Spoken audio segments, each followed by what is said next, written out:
India के जो home minister हैं अमित शाह, जो कि प्राइम मिनिस्टर नरेंद्र मोदी के बड़े ट्रस्टेड पार्टनर हैं और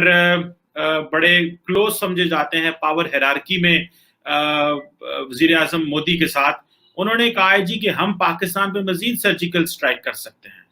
चीमा साहब, मैं आज सुबह से ये एक जो कहते हैं ना, अमित शाह साहब ने कहते हैं जिस तरह तालाब में एक पत्थर फेंका है और उसके रिपल इफेक्ट, मैं सुबह से आज बल्कि इस पे रिसर्च कर रहा हूँ, देख रहा हूँ कि क्या हो रहा है। तो जो मैंने व्यूअर्स, पाकिस्तान की सारी सियासी लीडरशिप जो कि बातें करती थकती नहीं है, जिनके जिसे कहते हैं ना वो जुबान मुंह में नहीं जाती, और हर वक्त वो जनाब एक दूसरे को तानने और पता नहीं क्या क्या करते रहते हैं, लेकिन शायद पाकिस्तान के किसी लीडर ने अभी तक नहीं सुना और ना ही उनको ये पता चला है कि इंडिया के जो होम मिनिस्टर हैं अमित शाह, जो कि प्राइम मिनिस्टर नरेंद्र मोदी के बड़े ट्रस्टेड पार्टनर हैं और बड़े क्लोज समझे जाते हैं पावर हायरार्की में वजीर आजम मोदी के साथ, उन्होंने कहा है जी कि हम पाकिस्तान पे मजीद सर्जिकल स्ट्राइक कर सकते हैं और उन्होंने कहा जी कि हम टॉलरेट नहीं करते अटैक्स, और ज्यादा अगर ट्रांसग्रेस की तो हम आप पे हमला करेंगे, ये अमित शाह ने कहा। और उन्होंने कहा कि जिस तरह 2016 में पाकिस्तान पे उड़ी में पठानकोट में हुई और फिर जो रिसेंटली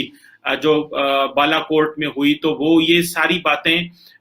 उन्होंने की हैं। और मजे की बात यह है कि पाकिस्तान से कोई जवाब नहीं आया अभी तक। मैंने देखा नहीं किसी भी लीडर को, मैंने अपने इंटीरियर मिनिस्टर को देखा उनकी, क्योंकि वो बड़े वोकल हैं, वो अक्सर जब नरेंद्र मोदी या कोई बात करते हैं तो वो फौरन बोल पड़ते हैं, लेकिन मैंने अपने इंटीरियर मिनिस्ट्री का देखा, कोई जवाब नहीं है। मैंने अपने फॉरेन ऑफिस को देखा है, कोई जवाब अभी तक नहीं आया अमित शाह की तरफ से, किसी किस्म का कोई जवाब उनको नहीं दिया गया। फॉरेन ऑफिस ने भी कोई जवाब अभी तक नहीं दिया, उनका ट्विटर हैंडल पे कुछ नहीं है। इंटीरियर मिनिस्ट्री ने भी कोई जवाब नहीं दिया और सिर्फ ये कहा है, और जो इंडिया की न्यूज एजेंसी ANI वो कह रहे हैं कि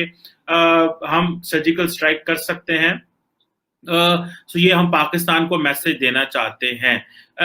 अब देखना यह है कि क्या पाकिस्तान, अगर 2016 की वो बात करते हैं, जो कि पाकिस्तान जिसको कहता है कि ये सब फ्रॉड था, धोखा दिया, ऐसी की सर्जिकल स्ट्राइक होती नहीं है, जिस तरह की बातें ये करते हैं, और पाकिस्तान ने और फिर 2019 में अगेन जब इलेक्शंस होने थे तो नरेंद्र मोदी साहब ने दोबारा सर्जिकल स्ट्राइक का हिस्सा लिया। चीमा साहब, मैं आज सुबह से ये एक जो कहते हैं ना, अमित शाह साहब ने कहते हैं जिस तरह तालाब में एक पत्थर फेंका है और उसके रिपल इफेक्ट, मैं सुबह से आज बल्कि इस पे रिसर्च कर रहा हूँ, देख रहा हूँ कि क्या हो रहा है। तो जो मैंने ऑब्जर्व किया, अमित शाह और मोदी साहब बहुत बड़े फिलासफर हैं,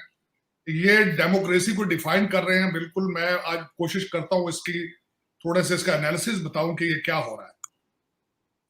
यहाँ पे ये बताना जरूरी होगा कि मोदी साहब और अमित शाह साहब जो उनके राइट हैंड है,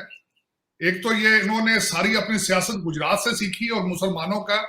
कत्लेआम करके सीखी, और वहां पे इन्होंने रिसर्च ये देख लिया कि हमने मेजॉरिटी जो कि हिंदू है, मेजॉरिटी में से मेजॉरिटी के वोट लेने हैं और वो किस तरह लेने हैं और किस तरह हमने पूरे इंडिया को डिक्टेटरशिप में लेकर जाना है, किस तरीके से हमने इसको टेक ओवर करना है।